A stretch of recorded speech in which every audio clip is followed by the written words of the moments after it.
Story 1. The Man Who Never Clocked Out. My name is Aaron, and in 2019 I worked night shifts at a small 24-hour supermarket in my town. It wasn't a big store like Tesco or Giant, just a rundown local place with flickering lights, old CCTV cameras that barely worked, and shelves that always smelled like dusty cardboard. Night shifts were usually quiet. Most of the time, I'd see only 5 or 6 customers between 11 p.m. and 6 a.m. My job was simple: restock shelves, keep the place clean, and stay awake. But there was one thing every night shift employee warned me about when I joined. They said, if you see a customer walking around between 2:30 and 3 a.m., don't approach. Go to the back room and wait. I thought they were joking. They weren't. My first 2 weeks were completely normal. Quiet, boring, nothing weird. But one Thursday night at 2:40 a.m., while restocking canned foods, I heard the automatic door slide open. Who the hell comes at this hour? I peeked over the shelf. Someone was walking inside. A man. Tall, but unnaturally thin. His clothes were old, like 90s office wear. A tucked-in white shirt, loose tie, dusty black pants. His skin was grayish, stretched tightly over his cheekbones. He didn't look drunk. He didn't look tired. He looked wrong. He walked slowly, stiffly, like his knees barely bent. What freaked me out most was that he wasn't browsing anything. He wasn't even turning his head. He walked in a straight line through every aisle tray like he was searching for something specific. Or someone. He didn't even acknowledge me. I remembered what the other night shift guys had said. Don't approach. Go to the back room. So I slipped into the storage room quietly and watched him on the tiny CCTV monitor. But the footage was glitchy, and I swear, every time the screen froze and came back, he was suddenly in a different aisle, not walking, just appearing there. I stayed inside until 3:10 a.m. when I finally heard the automatic door open again, the sound of him leaving. When I came out, the store was freezing cold, like the AAC had been set to 10 degrees. I told my manager the next morning. He didn't even look surprised. He just said, "You'll see him again." The next time I saw him was 3 days later. Same time, 2:42 a.m. The lights flickered the moment he stepped in, and I swear every hair on my body stood up. He didn't walk this time. He glided. His feet moved, but not in sync with his body, like someone playing a character in a broken video game. I whispered to myself, what is he? But this time, instead of ignoring me, he turned his head, slowly, toward me. His neck cracked loudly, as if bones were grinding together. His eyes looked like dry marbles, no shine, no life. He didn't blink. He didn't breathe. He just stared. I froze. My legs wouldn't move. My throat felt squeezed shut. And then, he opened his mouth, not to speak, not to breathe. Just opened it. Wider than a human jaw should open, like his face was stretching. A dry wheezing sound came out, almost like air being sucked through a cracked window. For a split second, I couldn't tell if he was breathing in or out. I tore my eyes away and ran to the back room, heart pounding like it would explode. I watched the CCTV again. This time, he wasn't moving through aisles randomly. He was walking directly toward the back room door, step by step, slow, measured, deliberate. He stopped right at the door, just stood there, no knocking, no breathing, just standing. Then at exactly 3 a.m., he turned around and left. Same as before. I didn't sleep that day. I talked to the oldest employee the next day, Uncle Raj, a 62-year-old guy who had worked there since the early 90s. He sighed and said, he used to work here, night shift supervisor, 1998. One night he stayed to fix inventory, but he never clocked out. I asked what he meant. He died inside the store. Heart attack. They only found him at 4 a.m. Then he said the creepiest thing I've ever heard from another human. And ever since then, between 2:30 and 3 a.m., he comes back to finish his shift. I thought he was messing with me, but he was dead serious. He even showed me an old framed photo from 1997. The man in the picture was the exact same man I saw. Same uniform, same thin face, same emotionless expression, except alive. Uncle Raj warned me, if he ever looks at you for more than a second, don't stay in the store. Leave. Lock yourself somewhere. I laughed nervously and said he was overreacting. I was wrong. The next week, the store was unusually busy in the early night, and by the time I finished restocking and cleaning, it was already 2:25 a.m. I was sweeping the aisle near the back of the store when the temperature suddenly dropped again. I felt that same uneasy stillness. He was back, but this time, he didn't enter through the front. I turned around mid-sweep, and he was just standing at the end of the aisle, like he had always been there, watching me, his head tilted slightly, too far, like his neck was loose. I tried to keep my voice steady. "Yes, sir. The store is closing for maintenance. Please come tomorrow." He didn't respond. He took one step toward me. His foot landed in complete silence. Another step, and another. His movements were wrong, broken, like someone trying to mimic walking. I dropped the broom and ran. But as I sprinted down the aisle, something terrifying happened. He started moving faster, not running, not walking, just appearing closer every time I blinked. I slammed into the back room and locked it. The moment the door clicked, the CCTV feed glitched violently. On one camera, he was standing in aisle 4. Then the feed froze, came back. He was in aisle 7. Freeze, back, standing in front of the back room door. His face less than a foot from the camera. His mouth wide open, that same dry wheezing sound filling the speakers. I grabbed my phone and dialed my manager, but the call kept dropping. No signal. I backed into the corner, shaking, staring at the door. The handle began to turn, slowly.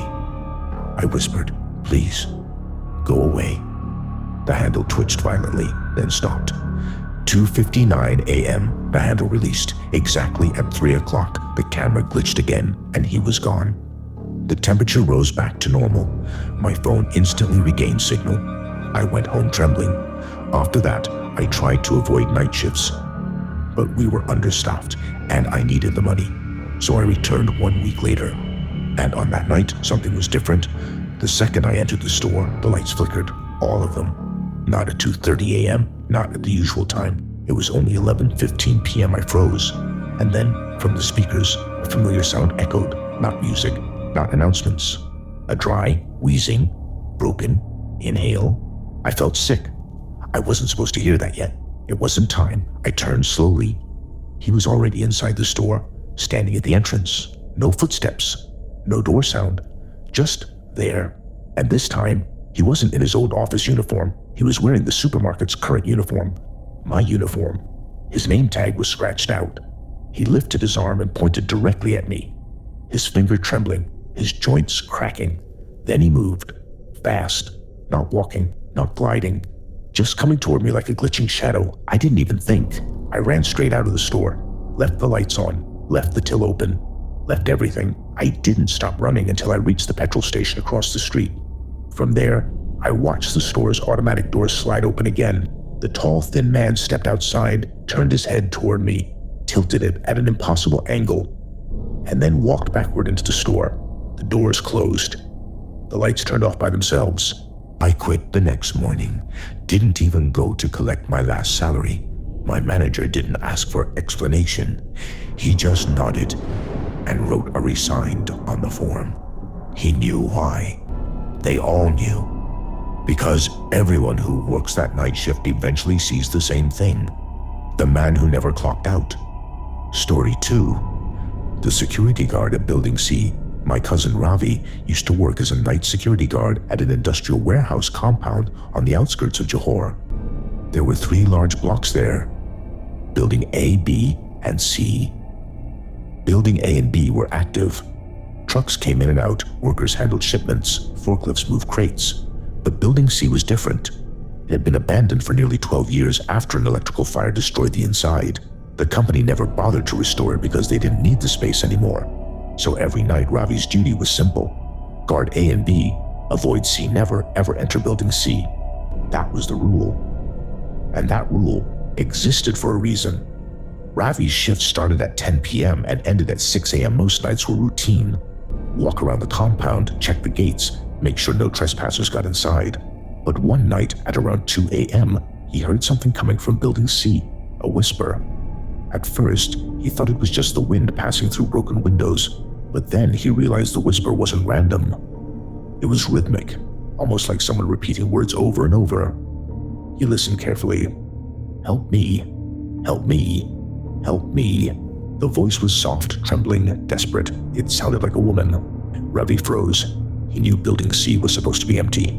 He knew the floors were unstable. He knew there were no workers inside. Still, he couldn't ignore someone asking for help. He walked closer. The whisper grew louder as he approached the broken doorway of Building C, but something was wrong. The voice wasn't coming from the ground floor. It was coming from the third floor. The floor that was completely destroyed in the fire. No human could stand there without falling straight through the rotten boards. "Hello?" he shouted. "Is anyone inside?" The voice stopped immediately. Not faded, not walked away. Just stopped, like someone pressed mute. Then, a different voice replied. A man's voice, deep and shaky. "Go. Back." Ravi's heart slammed in his chest. He pointed his flashlight into the entrance. The beam reflected off something. A foot. A bare, ash-gray foot sticking out behind a charred pillar. Slowly, it pulled away into the darkness. Ravi took 3 steps backward without breaking eye contact with the doorway. He didn't sleep that morning. He tried to report it, but his supervisor just said, "Oh, you heard them already. Don't worry. They won't follow you yet. That word kept him awake all day. 2 weeks passed with no strange events. Ravi hoped whatever happened was a one-time thing. But then came the night the compound went silent. At 1:50 a.m., all lights in Building A and B suddenly went out. Every single one. The generators were fine. The main power line was fine. But the entire place became pitch dark, except Building C. Building C, the abandoned, burned, shut-off building, was glowing from the inside with a dim yellow light. Ravi stood there stunned. How was that possible? He walked toward Building C slowly, shining his flashlight across the broken walls. As he got closer, he realized the light wasn't steady. It was flickering, like a candle flame, and then he saw it. A figure standing on the 3rd floor in the exact same place the voice came from earlier. It was a woman. Long hair, white gown, bare feet, just standing there, swaying gently. She shouldn't exist. There was no floor beneath her feet anymore. Yet she was there, perfectly balanced, watching him. Ravi lifted his walkie-talkie to call for backup. Static. He tried again. More static. Then, through the static, a voice whispered, "Don't look up." Too late. He was already staring at her. The woman tilted her head slowly, too slowly. And then he noticed something horrible. Her feet weren't touching the floor. She was hanging from the ceiling by a burnt electrical wire wrapped around her neck. Her body dangled in mid-air, swaying gently, but her head turned unnaturally far to look straight at him. Her eyes were dark, burned, hollow, and yet she was watching him with an expression he could only describe as hunger. Ravi dropped the walkie-talkie and ran back toward Building A. Behind him, he heard something hit the ground hard.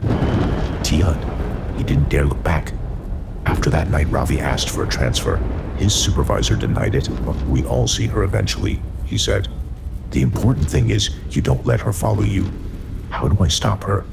Don't acknowledge her again. Don't speak to her. Don't react. She appears when you give her attention. That sounded stupid to Ravi, like those old ghost stories elders tell, but he had no choice. So the next night, he stayed alert, determined to avoid Building C. At 3:15 a.m., while making his regular patrol inside Building A, he heard soft footsteps echoing in the corridor.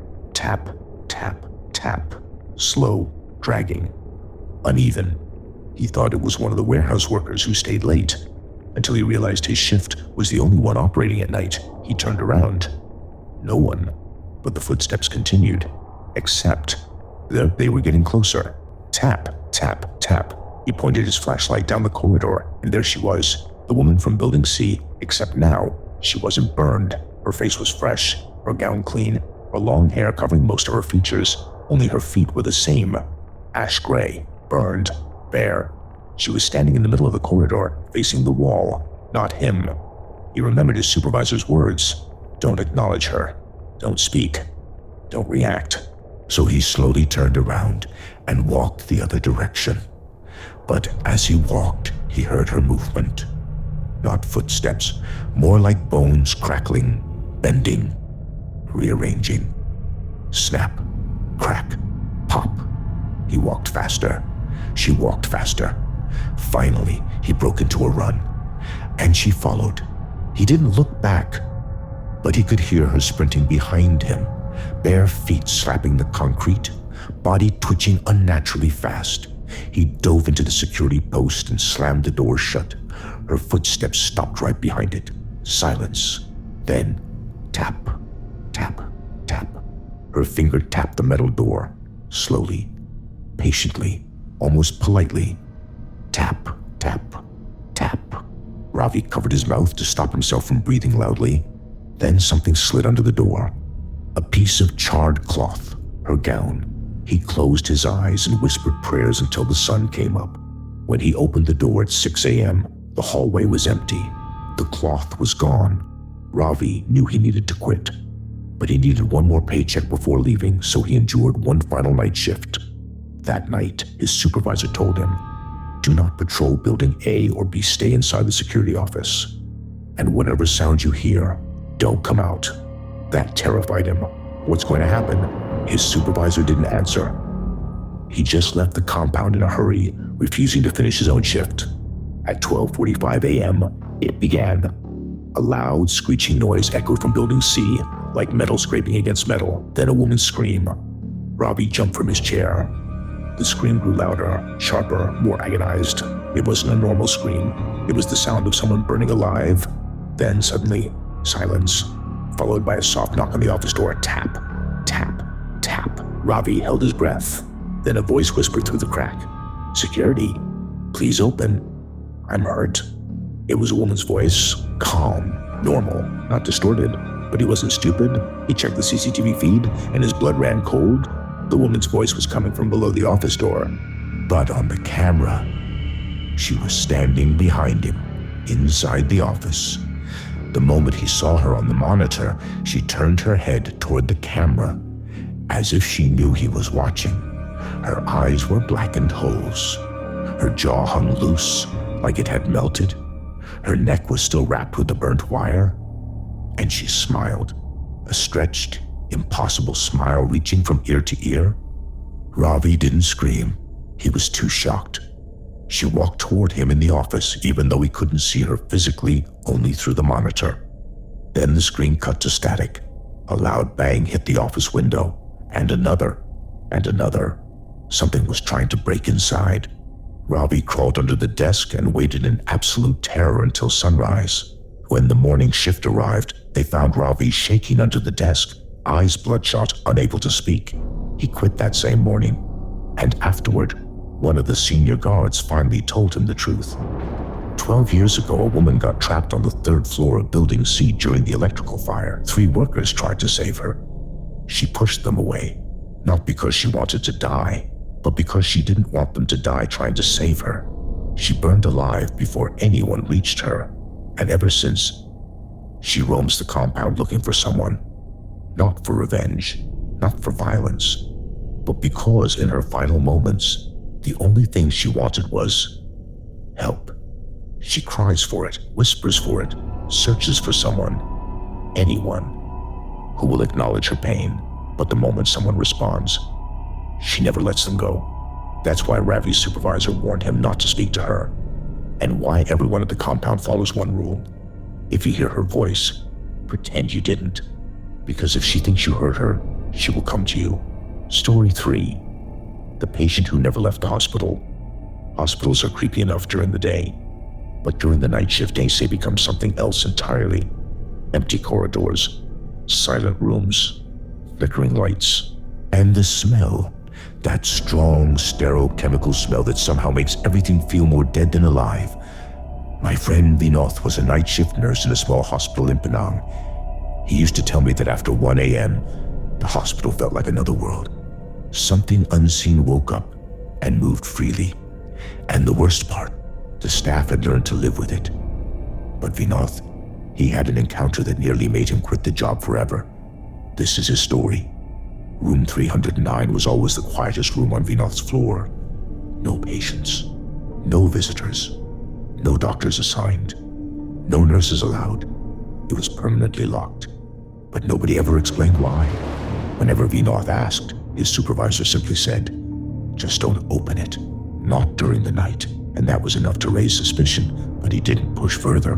One night during his 2 a.m. rounds, he passed by room 309, and for the first time ever, the door was slightly open, just a small gap, but enough for him to notice something moving inside. A shadow. It shifted slowly, like someone pacing back and forth. Vinod took a step back. He knew the room was supposed to be empty. He wanted to ignore it and move on, but then the shadow stopped moving, and a voice whispered from inside, "Nurse, can you check on me?" Vinod froze so hard his breath caught in his throat. It was a woman's voice, weak, exhausted, exactly like how patients sounded after a long struggle with illness. He tried to convince himself maybe they secretly moved someone in, maybe a doctor switched rooms, maybe it's nothing supernatural. So he forced himself to push the door gently. Inside the room, the lights were flickering. The bed was neatly made. Fresh sheets, blankets pulled tight, pillow untouched. No one was there. But Vinod clearly saw a figure sitting on the bed for a split second, a pale woman in a hospital gown with thinning hair. The next moment, she vanished. The door slammed shut behind him. Hard. Vinod jumped and tried to open it again, but it wouldn't budge. It felt like someone was holding it closed from the outside. Then he heard it again. The same weak voice whispering right behind him. "Nurse, why did you leave me here?" He turned slowly. No one. Just a bed. But the blanket was slightly wrinkled now, as if someone had just been sitting there. Vinod didn't think twice. He slammed his shoulder against the door until it gave way and ran out of the room without looking back. By 3:20 a.m., Vinod still felt sick from what he saw. He went to the nurse station to calm himself down. That's when the elevator dinged. Ding. Level 3. No one was inside the lift. No one had pressed the button. But the doors stayed open, like they were waiting for someone. Vinod stared at the empty lift. Something felt wrong, like the air inside was colder than the hallway. He stepped closer, and the elevator lights flickered. Then he saw it, a handprint. A perfect palm print slowly forming on the inside mirror of the lift. No hand, just the print appearing by itself. Vinod stumbled back. The lift doors began to close. But before they shut completely, the weak voice whispered from inside, "Nurse, I'm still waiting." The doors closed, then immediately reopened. The lift was empty. The handprint was gone. Vinod ran back to the station and refused to move for the next hour. Around 4:15 a.m., the head nurse came in unexpectedly. She saw Vinod's face and immediately knew something happened. He told her everything. The voice, the shadow, the figure on the bed, the handprint in the lift. Her reaction terrified him more than the ghost. She didn't look surprised. She just sighed heavily and said, "I knew this would happen once the door opened." "What do you mean?" he asked. She didn't answer. Instead, she brought out an old, dusty patient file from the bottom drawer. A file labeled Room 309. Patient SJAYANTHI. Vinod opened it. Inside were medical notes about a woman who had cancer. Final stage, non-recoverable. Suffering. According to the file, she died 12 years ago. But the last doctor's note had only 3 words. Didn't die peacefully. The head nurse explained everything. Jayanti was once a long-term patient in room 309. She had no family, no visitors, no one to comfort her. She spent her final weeks staring at the door, waiting for someone to check on her, to speak to her, to acknowledge her pain. But the hospital was short-staffed, and her death was slow, lonely, and filled with fear. Her final words were, "Please, don't leave me alone." The nurses said after she passed, strange things started happening. Voices, shadows, patients seeing a woman sitting at the foot of their bed at night, calling for help. So the hospital sealed room 309 permanently.